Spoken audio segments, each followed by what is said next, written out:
За сайн байцгаана үзэгчдээ. Зууны мэдээ сонин өнгөрч буй 7 хоногт улс орон бол нийгэм эдийн засагт болсон үйл явдлуудыг таймлан хүргэдэг. За сэтгүүлч Мигмар баяр жавхлан бид хоёр та бүхэндээ таймаа хүрэхэд бэлэн болголоо.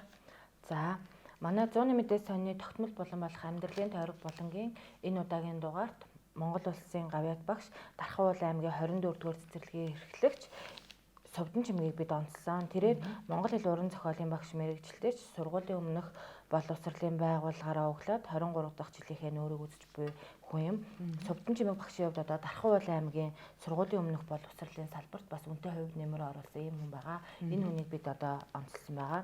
Харин одоо манай leadership forum болондмаа шинжлэх ухаан технологийн их сургуулийн эрчим хүч инженерчлэлийн сургуулийн ахлах багш доктор Бэлгүүнийг уурж эрчим хүчний салбарын боловсон хүчин бэлтгэхэд тулгамдж байгаа асуудал түүний гарц гаргалгаа болон одоо эрчим хүчний салбарт ер нь одоо цаашд одоо ямар чиглэл баримтлагч ажлууд бид нар ер нь илүү их үр дүнтэй вэ гэдэг талаар бас юм гарц гаргалгааг одоо яриулсан байгаа. За манай Мигмар гарагийн дугаарт бүгд найрамдах Солонгос улсын үндэсний ассамблеийн дарга Өв Оншиг одоо улсын их хурлын дарга Амар Баясгалангийн урилгаар манай улсад айлчилсан байгаа. Үүнийг бид одоо гол материалдаа ингээд онцолж оруулсан байгаа. Мөн манай Мигмар гарагийн дугаарын одоо онцлог бас нэг материал бол манай гадаадынхан гээд болон бид нар эхлүүлээд Монгол улсад амьдарч байгаа одоо гадаад хүмүүсээ бид нар одоо өөрөмшүүлэх одоо ийм үүднээс ингэж нөгөө манай гадаадынхан гэдэг болонгаа ингэж эхлүүлсэн байгаа. Энд маань болохоор энэ удаад болохоор MGG эмнэлгийн чих хамар хоолойн одоо эмч Славаг бид нар одоо онцлсан байгаа. Энэ хүн маань болохоор одоо 2006 онд манай улсад одоо анагаахын шинжлэх ухааны их сургуульд их эмч мэрэгчлэр суралцахаар ингээд ирж исэн. Тэгвэл одоо 2015 оноос эхлэн MGG эмнэлэгтээ одоо ингээд ажиллаад Монгол улсын хүн ардын төв одоо эрүүл мэндийн инхий манаанд ингээд 10 жилийн одоо ажиллаж байгаа юм хүн байгаа. За манай 5 гарагийн дугаарт Мигмар хоёр ихч маань одоо нийтийн эрх ашигын төлөөх бүтээлийг бас одоо нийтэлсэн байгаа. Одоо энэ талаар бас та дэлгэрэнгүй ярихгүй юу? За тэгэхээр манайх зууны мэдээ сонины одоо 5 гарагийн одоо гол онцлог материалаар бол ер нь нийтийн эрх ашигын төлөөх бүтээл явуулаад дэлгэсэн байгаа. За энэ бүтээл маань сард 2 удаа явдаг. За ихэвчлэн одоо спорт, эрүүл мэнд, боловсрол, байгаль орчин сэдвийг хүнддэг. За энэ удаад бид байгаль орчин сэдвийг хүндсэн байгаа. За дэлхийн нийтээр энэ оршуулга зан үйлийг уур амьсгалын өөрчлөлтөд байгальд ээлтэй эко байдлаар одоо хийх энэ хандлага руу болж чиглэсэн байдаг юм байна. За Монгол улсын хэмжээнд ер нь өнгөрсөн болон одоо ер нь цаашид одоо яах вэ гэдэг тал дээр бол олон талын байр суурьаар энэ бүтээлээ бол хийсэн байгаа. За тэгээ манайд бол одоо 1929 онд анхны оршуулгын газар бол байгуулагдсанаас бол 100 жил болоод за одоо зарим газрынх нь бол нөөцөнд дуусаад ингээ хаагдсан байдаг юм байна. За манай улс болохоор яг онцлсан оршуулгын тухай бол хууль бол байхгүй, зөвхөн аймаг нийслэл дүүргийн одоо журмаар бол зохицуулж явагдчихэдэг ийм онцлогтой юм байна. За одоо ямар ч байсан хүн нас орол бол одоо хог хаягдлын хэлтэст одоо хамааралгддаг ийм л онцлогтой юм байна. Тэгээ бусад улс оронд бол жишээлбэл одоо Америк нэгдсэн улс, Швед, Герман, за мөн одоо Азийн Солонгос, Япони зэрэг орнуудад бол одоо тусгаалсан одоо оршуулгын тухай хуультай. За тэр хуулиа бол одоо соёлын хууль болон байгаль орчныхоо хуульд бол ингэж бүлэг болж оруулж ирж явдаг ийм онцлогтой. Тэгэхээр энэ зүйлээрээ бол бид нар одоо хамгийн түрүүнд оршуулгын тухай хуультай болёо.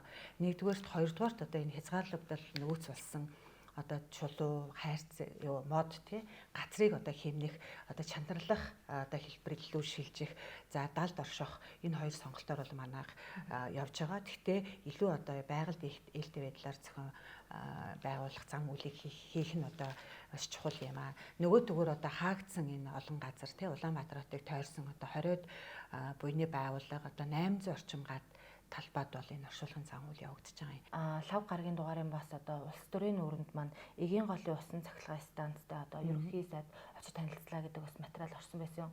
Манайх бас нөгөө одоо эгийн голын усан цахилгаан станц юу нь яагаад ингэж ашиглалтанд ороогүй вэ энэ гэдэг талаар бас одоо хөндөж нийтлэл бичижсэн шүү дээ тий.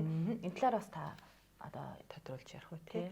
Тэгэхээр эгийн голын усан цахилгаан станц бол 1990 оноос эхлэн одоо энэ станцыг барих санаачлага бол гарсан байдаг. За тэгээд энэ санаачлага гараад 3 удаагийн шав тавиад одоо 4-5 улсын одоо хөрөнгө гадаадын хөрөнгө оруулалттай бол орж ирээд одоо хийгдэх гэсэн боловч одоо хамгийн гол шалтгаан нь бол одоо дэлхийн одоо үе хорооноос бол одоо боломжгүй.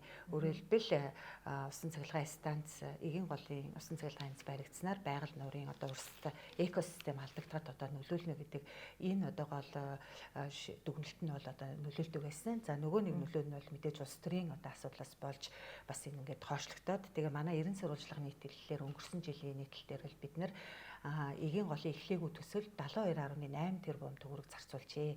За тэр нь одоо ингээд зарцуулсан боловч ингээд өнөөдөр одоо шаваас өөр юм байхгүй юм байдалтай байсан. За тэгвэл одоо Монгол Улсын засгийн газар энэ хамтарсан засгийн газар байгуулагдаад одоо 14 мянган төслийн 5 дугаарт нэгийн нөлөө 9 цахилгаан станцыг барих одоо ийм төлөвлөгөөнд орсон явж байгаа. За энэ бол одоо бас нэлээд сайшаалтай сайхан мэдээ байгаа даа. Тэгэхээр энэ нь болохоор одоо нийтдээ 3.7 их 80 төгрөгийг зарцуулж одоо 32 он хүртэл хэрэгжүүлэхээр ингээд тооцсон байгаа юм. Манайх бас одоо тогтмол улс төр хөшигний ард гэж болон явуулдаг шүү дээ тий.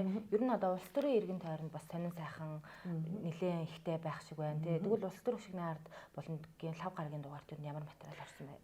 Тэгэхээр манай лав гарагийн дугаар бол ер нь их онцлогтой уншууртай одоо бас нэл олон материал бол орсон нь бол тодорхой байгаа юм л да. Тэгэхээр улс төр хөшигний ард бол одоо манай 100-ны мэдээ саний бас одоо нэлээд улс төрийг одоо нэлээд аналитик хийж тий. Улс төр ер нь ямар нөхцөл байдалтай байгаа гэдгийг бол тоомлдог юм одоо булан байгаа юм. За манай Пүрэв гарагийн дугаарт одоо уул уурхайн гол материал болсон байна. Хятадын 145 Оросын 4 компани Монголд уул уурхай лиценз эзэмшдэгэ гэсэн ийм гарчигтай нийтлэгдсэн байгаа. Тэгвэл одоо энэ Хятадын 145 компани, Оросын 4 компани одоо ийм уул уурхай лиценз эзэмших болсон ийм учир шалтгаан нь яг юу гэдэг юм болоо. Энэ талаар бас та нөгөө манай үзэгчдэд бас сонирхуулахгүй. Тэгэхээр манай одоо 1997 онд батлагдсан ашигт малтмлын тухай хууль дээр яг энэ одоо хайгуулын лицензийг бол тухайн үед гадаад дотоодын одоо ямар ч иргэн нээлттэй авахар ийм одоо зохицуулттай байсан. За үүнтэй холбоотойгоор энэ бол ихэвчлэн хайгуулын талдаа лицензийн одоо тоо болов гэж би бодож байна. Тэгээ яг энэ зүйлийг ингээ аваад үзэхээр өнөөдрийн байдлаар манай улсын газар нутгийн 6.6 сая га талбайд бол нийтдээ одоо 1740 орчим эзэмшигчийн уул уурхайн одоо 2700 орчим лиценз байгаа байхгүй юу. За энэний одоо зөвхөн одоо 5.2 сая га талбайд нь болохоор манай дотоодын одоо 1400 орчим компани. За энэний одоо 2157 лиценз болоод эзэмшиж байгаа юм. Тэгэхээр энэ нь бол нийт лиценз эзэмшийн 79.2%-ийг бол одоо манай Монголын дотоодын компаниуд Монголын одоо эзэмшилтэй байна гэсэн үг. Жил үрийн 5 дугаар сарын 3-нд дэлхийн хэвлэлийн эрхчлөөний өдрийг дэлхийд даяар тэмдэглэдэг. Тэгэхээр энэ жилийн хувьд болохоор манай улсын хувьд бас нэг онцлогтой үйл явдал болж байгаа нь Монгол улсын хэвлэлийн эрхчлөөний тухай хуулийн шинжилсэн найруулгыг их хурл өргөн бариад хэлэлцэх тухай асуудлыг ярьж олон нийтийн зүгээс болон сэтгүүлчдийн зүгээс нэлээд анхаарал тавин ажиллаж байгаа.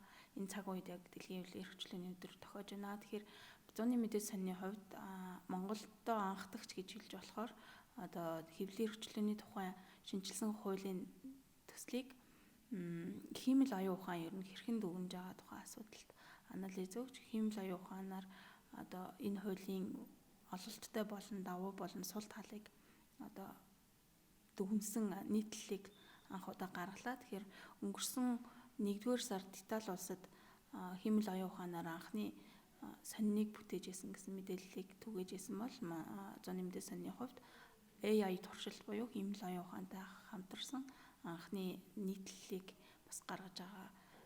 Энэ цаг үеийн дэлхийн хэвлэлийн эрхчлөөний өдөртөө бас давхцаж байгаамаа. Тэгэхээр хиймэл оюун ухааны хувьд энэ хуулийн төслийг бас олон талаас нь дүгнж шинжилээд үндсэндээ бол бас зарим талаар ололттой ч зарим талаар анхаарах шаардлагатай зүйлс олон байгааг бас тэмдэглэсэн байгаа. Энэ талаар одоо Баасан гарагийн дугаарын гол материалаар нийтлэл болгон оруулсан байна. Манай сонин ижи бурхад гэдэг шинэ болон эхлүүлээд цуврал нийтлэлүүдэд хүргэсээр байгаа. Энэ удаагийн дугаарт болохоор хөгжмийн зохиолч Маягийн ээжийнхаа тухай юу гэж ярьсан талаар одоо онцлсан байгаа. Мая гэдэг энэ нэмэгтэйгийн ээж нь болохоор Дугрын Дэнсмаа гэж одоо 6 хүүхэдтэй юм эмэгтэй байсан байгаа. Энэ хүн болохоор одоо Сүхбаатар их жанжин Сүхбаатарын ер нь бол одоо ойр байсан юм хүн юм байлээ. Одоо тэрнээсээ болоод их хилмигдүүлэлтийн үед одоо ээж нь хилмигдүүлэлтэнд өртөөд гадуурхагдаж бас нэлээ их юм зовлон зүдгүүр үзэж ингэж явсан түүхтэй. Тийм түүхтэй юм эмэгтэй байгаа.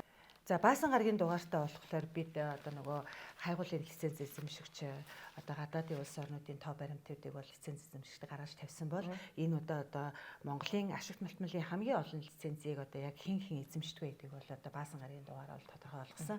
За тэгээд одоо нөгөө засгийн газраас одоо стратегийн ордуудын 34% авна гэдэг байгаа шүү дээ тий. Энэ үед бас яг нөгөө одоо Монголын уул уурхаан яг хамгийн их лицензийг хэн эзэмшдэг вэ гэдгийг бас гаргаж тавах нь бас илүү сонирхолтой байх. Одоо уншигчдад маань сонирхолтой байх байхаа гэж бодож байна. Тэгвэл одоо энэ яг хэдэн хүнийг онцлсан байгаа вэ? За энэ дээр бол нийтдээ 11 компани нэг одоо эзэмшил буюу 11 хүнийг онцлсан байгаа юм л та. Тэгэхээр хамгийн түрүүнд болохоор одоо ихэнд Эрдэнэс Critical Minerals буюу одоо Монгол Орос Цэвтмет гэдэг энэ нэгдэл байгаа. Тэгээ Монгол Орос Цэвтметийг бол одоогор болохоор Улсын их хурлын гишүүн асан тогтох сүрэн. За Улсын их хурлын 2004 оны сонгуулийн дараа бол томилогдсон ажиллаж байгаа. За хоёрдугаарт нь бол одоо Монгол Алт буюу МАК компани орж ирж байгаа. За гуравдугаарт нь одоо Эрдэнэ төлөвлөлт байна. За араас нь бол Гацуур Төвсөд компани. За тэгээд хамгийн сүүлд нь бол одоо Mon Eco гэх Сингапурын 100% хөрөнгө оруулалттай. За одоо Ховд аймгийн хөшөөтийн уурхай чинь одоо бас 11-р тэмцээн ирэмлэгдэж ингэж орж ирж байгаа юм байна. Тэгээ энэ тухай одоо мэдээллийг авъя гэвэл манай 100-ны мэдээ сонид одоо 5 дахь өдрийн дугаараас одоо унших боломжтой. За 100-ны мэдээ сонин өнгөрсөн 7 хоногт болсон үйл явдлуудаа тоомлон та бүхэнд хүргэлээ.